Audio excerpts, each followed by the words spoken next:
qui bâtit ma vie vraiment? Est-ce que c'est moi qui bâtis ma vie comme on bâtit une maison? Ou est-ce que c'est finalement les circonstances qui conduisent ma vie? Ou est-ce que c'est Dieu qui bâtit ma vie? Considérez votre Bible, chérissez-la, aimez-la, prenez-la au sérieux. C'est la parole puissante pour nous aujourd'hui. Je tiens beaucoup ce message à cœur parce que beaucoup veulent être touchés, beaucoup veulent ressentir des choses, beaucoup se comparent à d'autres et veulent également vivre des expériences spéciales. Certains disent « Ah, Dieu m'a parlé, j'ai entendu des choses » et puis vous dites peut-être « Mais moi aussi j'aimerais vivre ce que l'autre vit ». La parole de Dieu n'est pas là seulement pour nous toucher, elle est là pour accomplir l'objectif de Dieu, c'est de nous transformer à son image, à lui. À l'image de Christ, l'image et le modèle parfait. Alléluia. Ce matin et au début de cette année, il nous faut désirer, non pas les choses en surface. Voyez-vous, être touché, c'est être touché en surface, mais être transformé, c'est être transformé à l'intérieur, être transformé au plus profond de nous. Et ça, c'est la parole de Dieu qui est capable de le faire, avec la puissance du Saint-Esprit. C'est pour ça que le thème que vous avez choisi, la parole de Dieu et l'action de l'Esprit ensemble vont accomplir et réussir l'objectif. La parole est une parole éternelle et je lis avec vous dans 2 Timothée chapitre 3, verset 16. 2 Timothée 3, 16. Toute écriture est inspirée de Dieu et utile pour enseigner, pour convaincre, pour redresser, pour éduquer dans la justice. Toute écriture est inspirée de Dieu. Mes amis, j'aimerais que nous puissions de temps en temps réaliser ce que nous tenons vraiment dans nos mains. Bien sûr, je sais que vous avez également des applications sur votre téléphone qui sont des versions bibliques, mais moi j'aime encore bien le livre. J'aime le livre.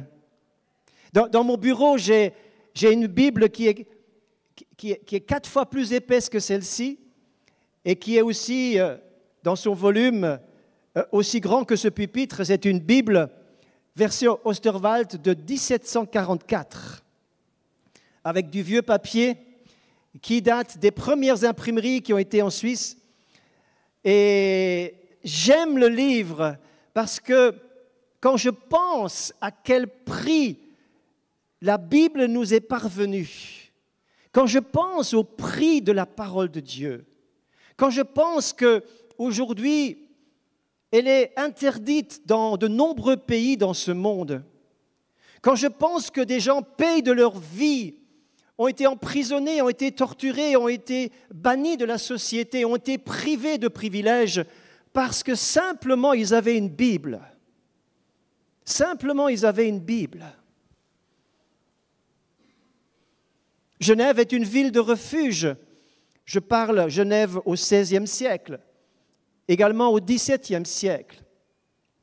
Parce qu'en France, les Huguenots, donc les croyants dans la parole de Dieu, étaient persécutés. Ils ne pouvaient pas avoir une Bible, elle devait être cachée. On a trouvé des Bibles qui étaient enterrées, qui étaient emmurées pour les protéger, pour les sauvegarder encore des persécuteurs, parce que lorsqu'on trouvait une Bible chez ces gens-là, dans ces familles, on était envoyé aux galères, on était envoyé dans les prisons et dans les travaux forcés. Et Genève était un îlot de protestantisme où finalement beaucoup de Huguenots sont venus se réfugier au XVIe siècle. Et à Genève, on a multiplié, les imprimeries tournaient à toute vitesse pour imprimer des pages et des pages qui partaient avec les marchands dans toute l'Europe. Et la parole de Dieu a été ainsi diffusé. Frères et sœurs, j'aimerais que vous puissiez aimer. Le but de mon message ce matin, c'est d'aimer la parole. D'aimer la parole. De chérir la parole. De chérir la parole. Si demain, votre maison devrait être cambriolée ou devrait brûler, mais je souhaite à personne, bien sûr. Mais qu'allez-vous sauver de votre maison? Est-ce que vous allez prendre vos affaires personnelles et laisser la Bible à l'intérieur, ou est-ce que vous allez emmener votre Bible? Mes amis, la Bible est précieuse. Permettez-moi un petit mot de témoignage. Je n'ai pas eu de Bible à la maison jusqu'à l'âge de 21 ans. Il n'y avait pas de Bible chez nous. Pas de Bible. Et c'est lorsque, à 21 ans, j'étais dans mes études d'ingénieur à l'époque, je voyageais un petit peu en Europe avec mon pouce en autostop et puis j'ai atterri dans un endroit où pour la première fois j'ai entendu un témoignage chrétien qui m'a touché. Et j'ai accepté Jésus au travers d'un groupe de jeunes qui m'a invité et là j'ai reçu pour la première fois, nous sommes en 1976, j'ai reçu ma première Bible que j'ai toujours aujourd'hui. Et j'ai appris à aimer ce cadeau que ce jeune m'avait fait à l'époque, la première Bible. Et lorsque j'ai fini mes études, diplôme en main, et j'étais à la veille de prendre du travail, c'était facile à l'époque, dans les années 78, c'était facile, et lorsque Dieu m'ouvre la porte pour aller à l'école biblique sans que j'ai eu un appel spécial. Je voulais simplement y aller. Vous savez pourquoi? Pour apprendre à connaître la parole de Dieu. Juste ça. Et j'ai abandonné mes offres d'emploi, également une carrière qui s'ouvrait devant moi, juste pour aller dans un lieu où je pouvais apprendre à connaître la parole de Dieu. Je voudrais vous transmettre ce matin un amour nouveau pour la parole de Dieu. Un amour pour la parole de Dieu. Attachez-vous à ce que la Bible dit. Je serre ta parole dans mon cœur comme si j'avais tous les trésors. Tous les trésors. La parole de Dieu, toute l'Écriture, tous les 66 livres écrits sur un espace de temps depuis Moïse jusqu'à l'apôtre Jean. 1600 ans environ, écrit par 40 auteurs différents. Cette parole unique, révélation de Dieu pour tous les hommes, de tous les continents, de tous les âges et de toutes les époques. Cette parole de Dieu est un trésor inestimable. Considérez votre Bible. Considérez votre Bible. Chérissez-la, aimez-la, prenez-la au sérieux. C'est la parole puissante pour nous aujourd'hui. Toute écriture est inspirée de Dieu. Elle est utile pour bâtir notre vie, pour corriger, pour éduquer, pour façonner. Elle est là pour répondre à tous nos besoins. Répondre à tous nos besoins. Et jusque-là, vous pouvez dire amen à cela. Est-ce que vous êtes d'accord avec ce que je viens de dire? Alléluia! Gloire à Dieu. Maintenant, la parole de Dieu, elle est là si nous sommes en contact, si nous la lisons, et j'aimerais ici souligner quelque chose. Je vois beaucoup de chrétiens qui juste se contentent du verset du jour qui arrive automatiquement sur leur téléphone. Je ne sais pas si ça arrive comme ça chez vous, mais chez nous c'est comme ça souvent. Il y a un petit verset qui arrive le matin, cling. Et puis le verset arrive, et puis on lit le verset. Bon, j'ai reçu une parole pour la journée, c'est bon. Est-ce que vous croyez que cela va bâtir votre vie? Ça peut être utile, ça peut être une parole qui correspond à votre besoin, mais nous ne bâtissons pas comme ça. Nous ne bâtissons pas une maison avec une fenêtre qui arrive aujourd'hui, demain il y a un haut-parleur qui arrive, après-demain il y a une porte qui arrive, après il y a une lampe qui arrive. On ne peut pas bâtir une... Non, il nous faut lire la parole de Dieu de manière systématique. Je pense que nos pasteurs sont d'accord avec ça. Il faut lire d'une manière systématique pour que nous ayons l'ensemble de la vision, l'ensemble du projet de Dieu, l'ensemble de ce que Dieu veut nous dire et que nous puissions intégrer ces principes dans notre vie. Et ce n'est pas en picorant à droite à gauche, comme ça, en ouvrant les versets à droite à gauche, juste que nous serons bâtis. Je ne dis pas que c'est complètement nul et non avenant, mais je dis qu'il faut lire systématiquement, d'une manière claire, en suivant les livres bibliques, comme Dieu nous le montre. Parce que la foi vient de ce qu'on entend. Et lorsque nous lisons la parole, la foi naît en nous. Nous sommes en contact avec l'éternité, avec le Saint-Esprit qui est dans cette parole, qui a inspiré cette parole. Toute parole est inspirée de Dieu. Toute écriture est inspirée. Elle est dans le souffle. Souffle, c'est pneumatos qui veut dire le souffle. L'esprit et le souffle. Le Seigneur souffle sur cette parole pour nous la communiquer. Elle est inspirée de Dieu pour que nous puissions croire. La foi vient de ce qu'on entend, et de ce qu'on entend, c'est la parole de Christ. Et l'apôtre Paul va dire aux Thessaloniciens, chapitre 2, verset 13, il va dire, nous rendons grâce à Dieu qu'en recevant cette parole de Dieu, vous l'avez reçue non comme une parole d'homme, mais ce qu'elle est véritablement, la parole de Dieu, qui, écoutez bien, est agissante en vous qui croyez. Donc la parole que vous avez entre vos mains et que vous allez lire et méditer, elle va produire, elle va agir, elle va contribuer à votre construction lorsque vous le croyez. Est-ce qu'on veut dire ensemble le mot « croyez » ? Croyez. Si nous croyons aujourd'hui, alors la parole sera efficace. Elle va être utilisée pour construire notre vie. Maintenant, le Seigneur va nous dire quelque chose parce que lire la Bible, c'est une bonne chose, mais ce n'est pas tout. Il faut encore, comme nous l'avons dit tout à l'heure dans la prière, ouvrir son cœur pour écouter. Est-ce que c'est facile d'écouter ? Vous connaissez des gens qui savent vraiment bien écouter ? J'espère que vous en connaissez. Ce n'est pas facile de bien écouter. Souvent, nous sommes distraits, nous avons des choses à dire et puis on répond. Mais vraiment écouter n'est pas simple. L'apôtre Jacques va dire que tout homme soit prompt à quoi ? Je n'ai pas entendu. Écouter. On veut le dire ensemble. Que tout homme soit prompt à écouter. Les 10 commandements commencent comme cela. Écoute Israël. Ça, c'est la première phrase. Écoute Israël. L'Éternel, ton Dieu est un, etc. Écoute Israël. Nous avons de la peine à écouter. Quelqu'un disait, nous avons besoin de tenir notre Bible avec 2 mains tranquilles et un cœur tranquille. Nous devons être en paix pour écouter. Nous ne devons pas être distraits. Vous savez que certaines personnes lisent leur Bible, ils ont un téléphone à droite, un téléphone à gauche. Et puis, ils ont encore un écran d'ordinateur devant eux. Et puis, ça sonne à droite. Puis, ils arrêtent, ils regardent le téléphone. Et ça sonne à gauche, ils regardent leurs écrans. Il faut être séparé de toutes ces choses pour écouter. Pour écouter.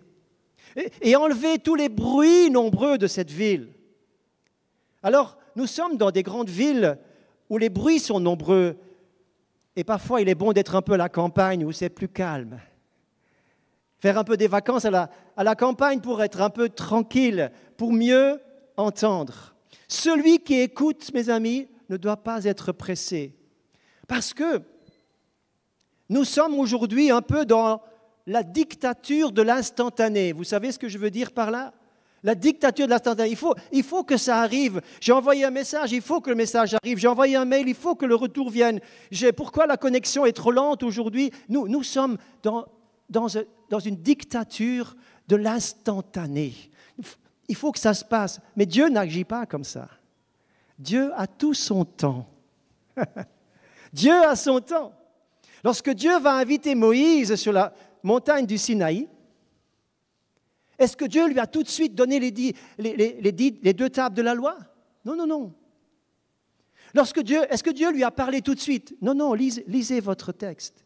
Dans Exode, il est dit que Moïse va monter sur le Sinaï et Dieu va commencer à lui parler au bout de 1 jour, 2 jours, 3 jours, au bout de 6 jours, Dieu commence à parler. Et au bout de combien de jours va-t-il recevoir les 2 tables de la loi qui vont être les fondements du fonctionnement de la société, les 10 commandements? Au bout de combien de jours? Combien? 40 jours. Il fallait de la patience. Ah oui, s'il avait dit, Seigneur, tu vois, j'ai obéi, je suis monté sur le Sinaï et Seigneur, tu vois, tout à l'heure, je dois descendre, ma femme m'attend, le repas est servi, je n'ai pas le temps, là, il faut que tu me parles dans les 10 minutes qui suivent. Ça ne se passe pas comme ça. Peut-être que vous dites, mais Seigneur, je vais jeûner aujourd'hui. Et à la fin de la journée, je veux une parole, j'ai besoin d'une parole. Puis à la fin de la journée arrive, mais il est 6 heures là et j'ai toujours rien reçu. Seigneur, ce n'est pas normal, où es-tu? Pourquoi Non, non, non, non. Écoutez, soyez patients et laissez Dieu être Dieu. Vous ne pouvez pas téléguider Dieu, vous ne pouvez pas manipuler le Seigneur. C'est lui qui est Dieu et nous sommes ses serviteurs. Si Dieu veut parler, il parlera. Si Dieu n'a rien à dire, bien continue à faire ce que tu dois faire et attends. Il y a des gens qui bougent sans avoir reçu un ordre du Seigneur. Ils sont allés à droite, à gauche, ils ont fait des choses sans que Dieu leur ait demandé de faire ça. Parce qu'ils n'ont pas su attendre. La parole est pleine d'exemples de ce genre de choses où le Seigneur n'a pas béni cette démarche d'avancer sans sa volonté. Dieu ne peut pas bénir cela. Oh oui, Dieu fait grâce et il nous rattrape et nous pouvons corriger, nous repentir et revenir là où nous étions pour repartir du bon pied.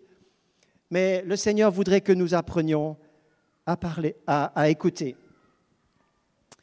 Lorsque, au bout de 7 ans de ministère à Genève, dans notre Église, j'ai eu un temps de fatigue. Je vous le dis très honnêtement.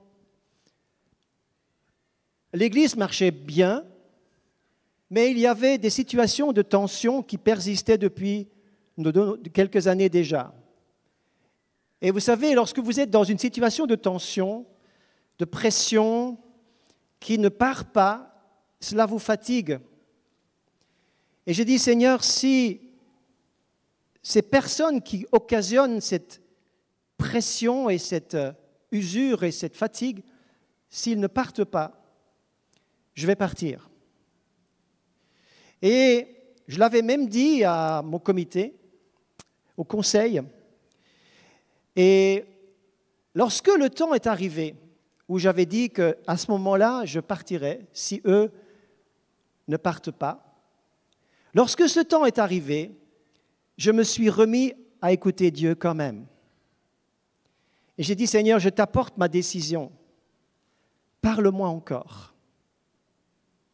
Et là, le Seigneur m'a donné une simple parole. Une simple parole. Ce n'était pas une prophétie de quelqu'un qui m'a donné une parole. J'aurais tellement voulu en avoir une. Mais la parole qui est venue sur mon cœur, Walter, patiente encore. Patiente encore. Alors j'ai dit, ok, même si cette situation persiste, je reste. Je reste parce que tu ne me donnes pas l'ordre de partir. Donc je vais patienter. Et si je dois patienter, tu me donneras la force, Seigneur. Tu me donneras la force.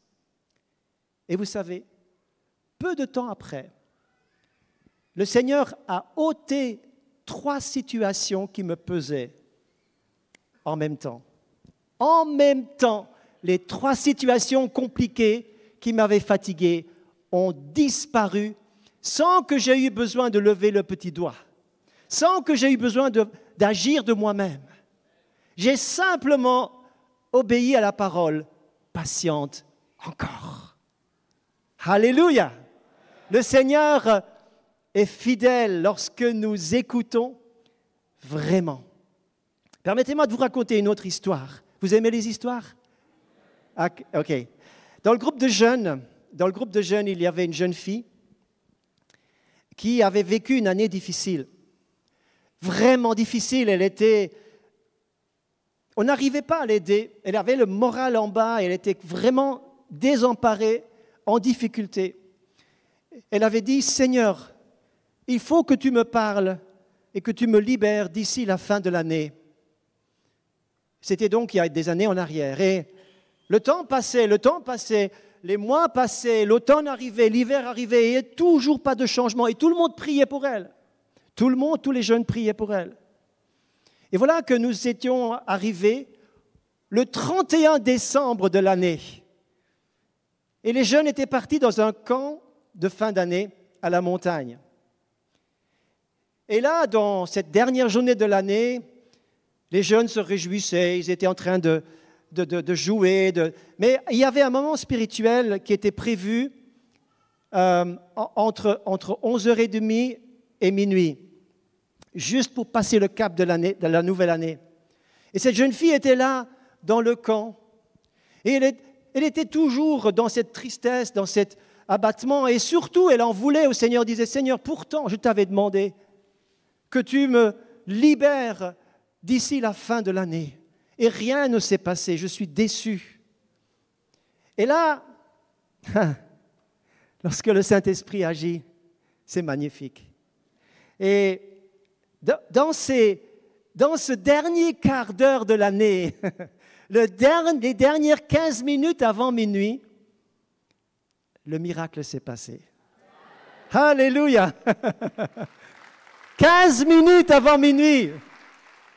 À Dieu la gloire. Et cette jeune fille a été libérée à 15 minutes avant minuit, à la fin de l'année, parce que Dieu est fidèle. Mais nous devons patienter, nous devons attendre. Les apôtres étaient habitués à entendre Dieu. L'apôtre Paul et son équipe d'évangélisation étaient habitués à entendre Dieu. Et pourtant, les chemins ne sont pas passés comme ils avaient prévu. Dans Acte 16, vous voyez qu'ils ont essayé d'évangéliser dans le nord, en Bithynie, et puis en Mysie, puis les portes se fermaient à chaque fois. Je suis certain qu'ils ont prié. Ils ont prié, ils avaient l'habitude de marcher avec le Saint-Esprit, et pourtant, les portes se fermaient quand même. Alors ils se sont mis à l'écoute. Ils ont dit, Seigneur, on ne bouge plus, on écoute. Et on n'avance pas tant que tu ne nous aies pas donné un signe clair. Et là, il y aura cette vision durant la nuit avec le Macédonien qui est un homme d'un autre pays, d'un autre continent, qui va leur apparaître et qui va leur dire « Viens ici et secours-nous ». Et la parole de Dieu nous dit, eh bien, ils ont déduit que c'était par là qu'il fallait aller. Pas de prophétie, c'était une déduction spirituelle à partir d'une vision qu'ils avaient reçue. Quand Dieu vous parle, vous allez comprendre les choses. Quand Dieu vous parle, ça ne va pas être compliqué, vous allez comprendre les choses. Parce que le Saint-Esprit rejoint votre cœur, il parle votre langue maternelle, alléluia. Il vous parle, vous allez comprendre la chose. Si tu écoutes le Seigneur, il va te parler. Mais il faut que tu sois patient.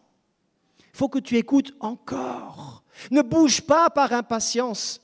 Ne bouge pas parce que tu es pressé. Ne bouge pas quand les autres bougent. Bouge simplement quand Dieu te demande de le faire.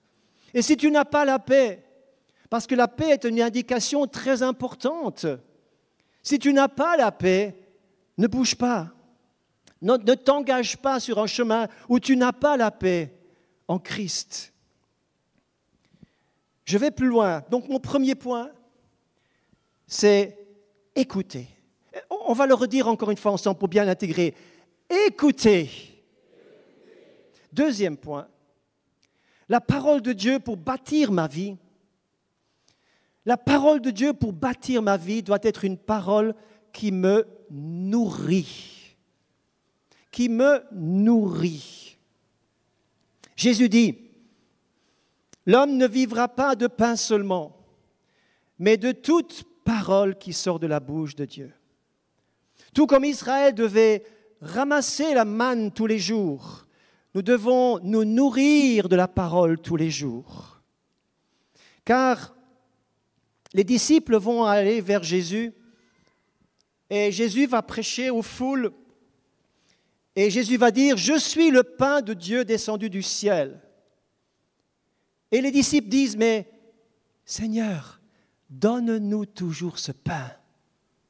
Ça, c'est une prière qui est devenue ma prière. Donne-moi le pain du ciel. J'ai toujours prié, Seigneur, lorsque je me tiens devant l'assemblée, j'ai besoin d'avoir du pain à donner, à distribuer. Je veux du pain, Seigneur. Je ne veux pas des théories, je veux du pain pour le peuple de Dieu. Seigneur, je frappe à ta porte, donne-moi des pains aujourd'hui pour que je puisse les distribuer, Seigneur. Mes amis, soyez nourris de la parole de Dieu. Prenez-la avec vous en abondance pour pouvoir la redistribuer. Vous êtes des porteurs de pain, vous êtes des boulangers. Vous distribuez du pain. Lorsque vous êtes nourris, c'est ce que Dieu fait. Il faut être nourri d'abord soi-même. Et pour être nourri, quelle est la condition pour être nourri? À votre avis, c'est simple, c'est tout simple. Il faut avoir faim. Il faut avoir faim. Celui qui n'a pas faim, il ne va pas être nourri, n'est-ce pas? C'est clair. Si vous êtes déjà rempli de plein de choses, vous n'allez pas avoir faim de la parole de Dieu. Si vous êtes plein d'autres choses, vous avez juste un petit supplément et ça suffit, ça ne vous nourrit plus. Pour être nourri, vous devez avoir faim de la parole de Dieu. Et je vous ramène à mon témoignage. Lorsque j'ai abandonné mon diplôme d'ingénieur, j'étais le deuxième de mon village à avoir réussi cette école. Lorsque mes parents ont payé pour que je puisse faire ces études. Et lorsque j'ai mis ce diplôme de côté et la carrière qui s'ouvrait, pour simplement aller à l'école biblique parce que j'avais faim et soif de la parole de Dieu, mes parents n'ont pas compris. Ils n'étaient pas convertis. Toute la famille s'est posé des questions, mais que se passe-t-il? Qu'est-ce qu'il fait? Il fait une grosse bêtise, notre fils. Mes amis, lorsque vous avez faim, vous allez payer pour avoir votre nourriture. Vous allez la chercher. Vous allez aller la chercher. Lorsque vous avez vraiment faim, vous allez loin pour chercher un peu de nourriture.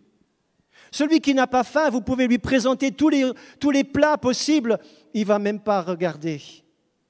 Mais lorsque vous avez faim, vous allez courir loin pour avoir des miettes, pour avoir quelque chose. Dieu veut que vous soyez affamés de la parole de Dieu. Affamés de la parole de Dieu. Beaucoup de chrétiens, aujourd'hui, n'ont plus cette faim. Ils sont servis. Ils ont des livres, des Bibles, des messages, ils ont des YouTube, ils ont plein de choses qui arrivent tous les jours. Mais ils n'ont plus faim, ils sont rassasiés. Frères et sœurs, revenez à la simple famine de la parole de Dieu. Le prophète Amos va dire, viendra un temps où j'enverrai une famine sur la terre, non pas la famine du pain, mais la faim d'entendre les paroles de Dieu. Frères et sœurs, puissions-nous avoir faim de la parole de Dieu. Puissions-nous dire, Seigneur, c'est ma nourriture. Seigneur, j'ai besoin que tu me donnes le pain. Donne-nous toujours ce pain, disaient les disciples. Toujours ce pain. Seigneur, je ne veux pas des gâteaux, je ne veux pas des sucreries, je n'ai pas besoin de ça. Je veux du pain. Quelque chose qui nourrit mon cœur. L'avez-vous demandé au début de cette année? Si vous ne l'avez pas fait aujourd'hui, ce sera votre prière. Ce sera votre prière. Seigneur, donne-moi toujours ce pain-là.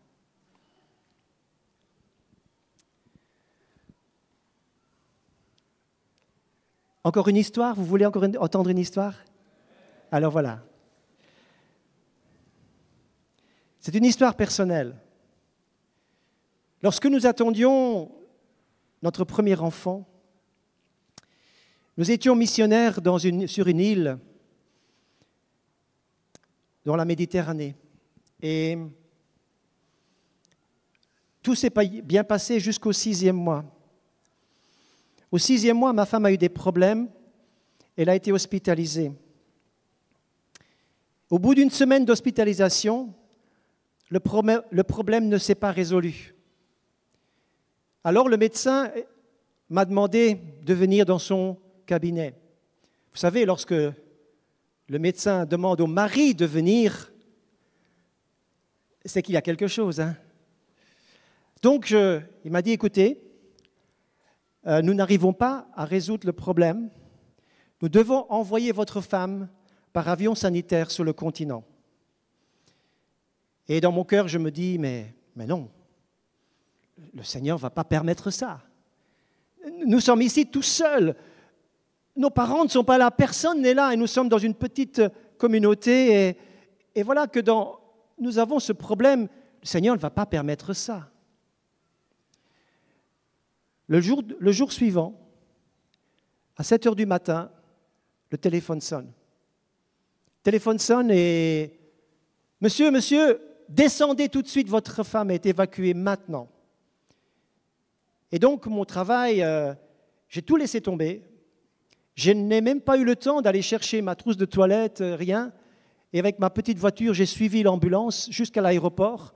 J'ai pu négocier pour pouvoir entrer moi-même dans l'avion, le petit avion sanitaire où il y avait place pour 5 personnes. Et nous avons décollé de l'île pour nous poser à Marseille, en France, pour aller dans un hôpital universitaire. Mais juste avant, et c'est là que je veux en venir, j'avais demandé à l'Église de se retrouver pour la prière parce que nous voulions prier et demander que le Seigneur nous aide. Et j'avais ouvert ma Bible et j'avais lu Jean chapitre 17, quelques versets. Et j'avais laissé ma Bible ouverte sur mes genoux et pendant la prière, j'ouvre mes yeux et je vois la page d'à côté où c'était Jean 16. Et dans Jean 16, au verset 21, il nous est dit ceci, « Vous êtes maintenant dans la tristesse, mais je vous retrouverai et je changerai votre tristesse en joie et nul ne ravira votre joie. » Alléluia!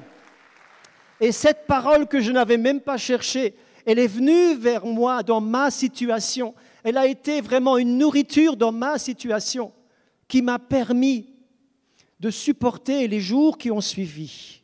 Voyez-vous, une parole dont vous êtes nourri, ça vous porte dans la difficulté, ça vous porte dans l'épreuve. Non, elle ne résout pas forcément toutes les difficultés. Les difficultés n'ont pas été enlevées comme cela. Nous avons bien passé l'épreuve. Et ma femme est restée à l'hôpital universitaire de Marseille encore pendant 5 jours avant qu'on lui fasse une césarienne d'urgence et qu'on enlève le bébé qui était né à 1 kilo. Ce n'est pas grand-chose, hein? Mais aujourd'hui, c'est une jeune femme de 35 ans qui va très bien. Gloire à Dieu. Alléluia. Alors, il y a dans la vie des moments où nous devons recevoir vraiment une parole de Dieu. Et je vous souhaite et je prie que le Seigneur vous donne cette parole. Mais nous devons aller plus loin avec le 3e mot que je vais encore juste vous demander de me prêter attention. Nous devons garder la parole. Nous devons écouter, nous devons nous nourrir, mais nous devons maintenant garder la parole. Garder la parole, il nous est dit que garder la parole, c'est la mettre en pratique. Ce n'est pas seulement l'écouter, mais c'est la mettre en pratique. Celui qui a mes commandements et qui les garde, c'est celui qui m'aime, dira Jésus. Si vous aimez Jésus, alors vous allez garder la parole. Il va dire au Jean 14, verset 23, « Si quelqu'un m'aime, il gardera ma parole. » Si vous gardez la parole, c'est que vous l'aimez. Et mon Père l'aimera. Nous viendrons à lui et nous ferons notre demeure chez lui. Ah, gardez la parole.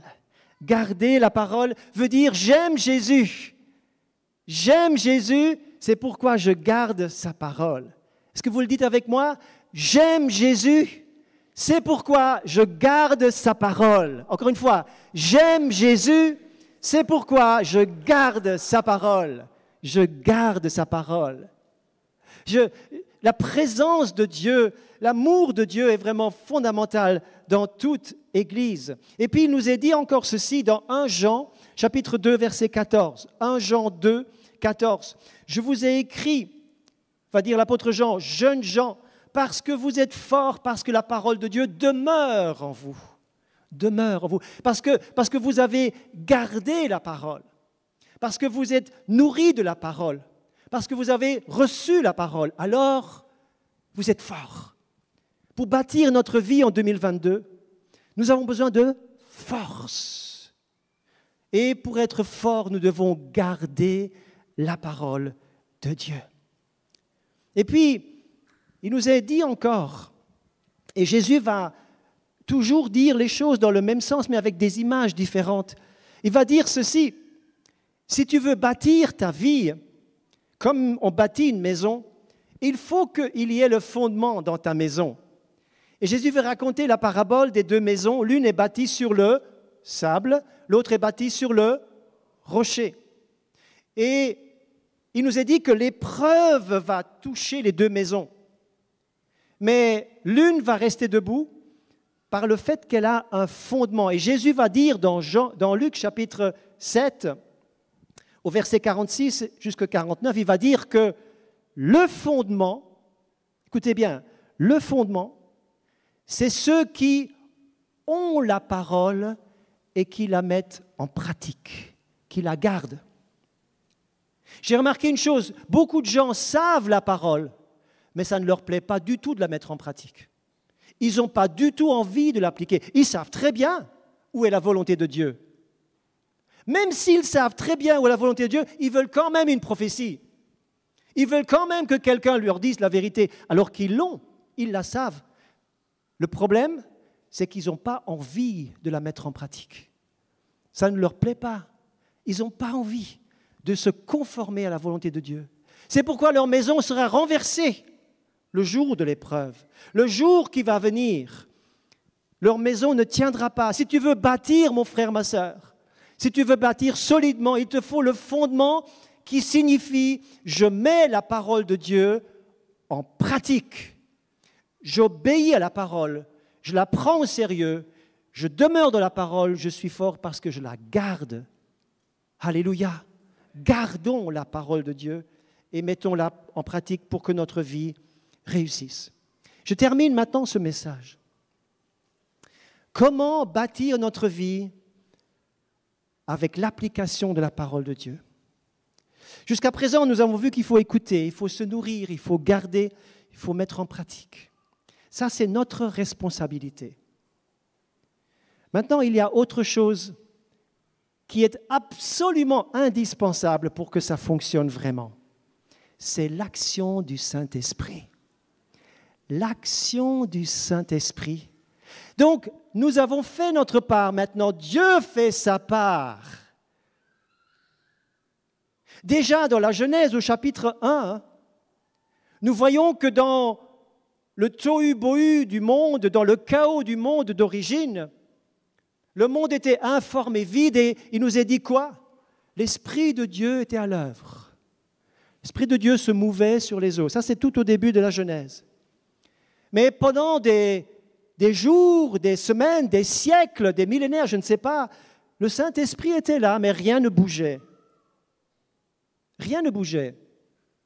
Jusqu'au jour où il y a le verset 3. Et Dieu dit, la parole, que la lumière soit. Et là, le Saint-Esprit amène la lumière. Il amène de l'ordre, il amène les choses à la réalisation. Donc il faut que la parole de Dieu soit dans les mains du Saint-Esprit. Il faut que notre parole inspirée, reçue du Seigneur, soit dans la puissance du Saint-Esprit pour agir. Notre parole n'agit pas, mais c'est le Saint-Esprit avec notre parole, avec la parole de Dieu dans ma bouche et dans l'application de ma vie, c'est ça qui va faire bouger les choses. Amen. C'est le Saint-Esprit qui viendra faire et donner l'impact de la parole. C'est pourquoi il est dit, le Seigneur confirmait sa parole par des signes et des prodiges. La parole était là, mais le Seigneur va donner la puissance à la parole pour qu'elle ait un impact dans les cœurs, dans les vies, dans les circonstances. C'est le Saint-Esprit qui agit. C'est pourquoi je vous prie, chère Église, faites de la place, plus de place au Saint-Esprit, plus de place au Saint-Esprit, plus de place au Saint-Esprit, car c'est lui qui va être l'acteur, le bâtisseur, définitivement. Comme nous l'avons dit au départ de ce message, c'est lui et nous ensemble. Nous sommes co-ouvriers, ouvriers ensemble. Toi, tu écoutes, toi, tu obéis, tu te nourris, tu mets en application, tu gardes la parole, tu demeures dans la parole. Oui, si tu fais cela et que tu laisses le Saint-Esprit agir, il y aura de l'efficacité, il y aura la puissance, il y aura l'impact, il y aura le résultat, il y aura une bonne construction en 2022.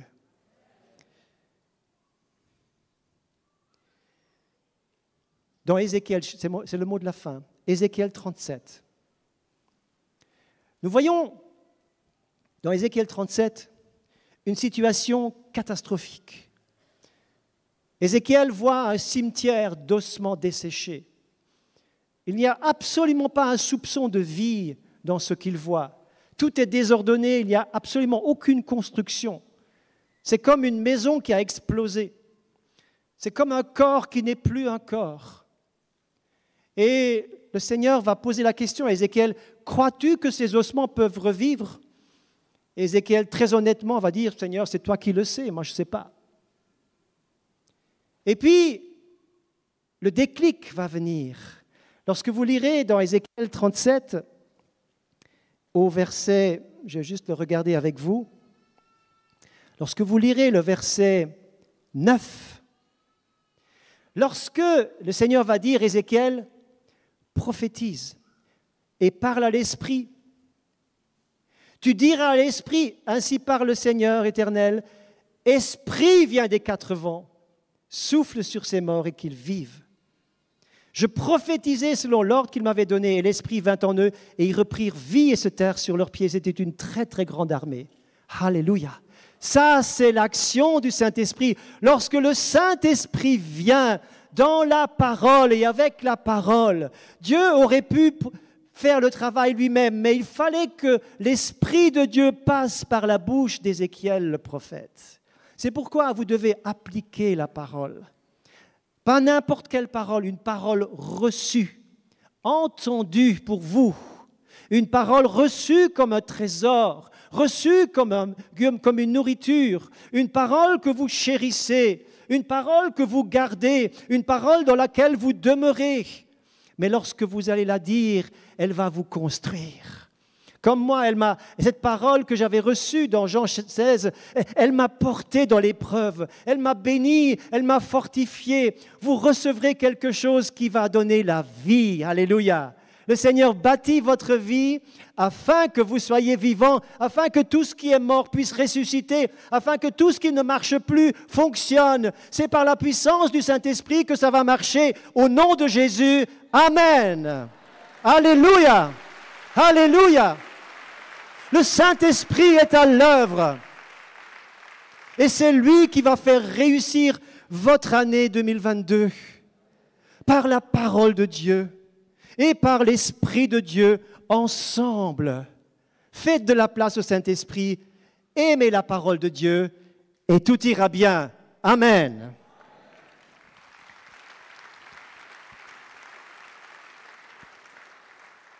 Et bonne année 2022.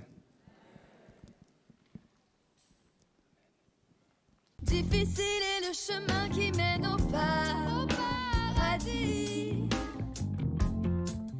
Mais si tu te donnes à Jésus, tu auras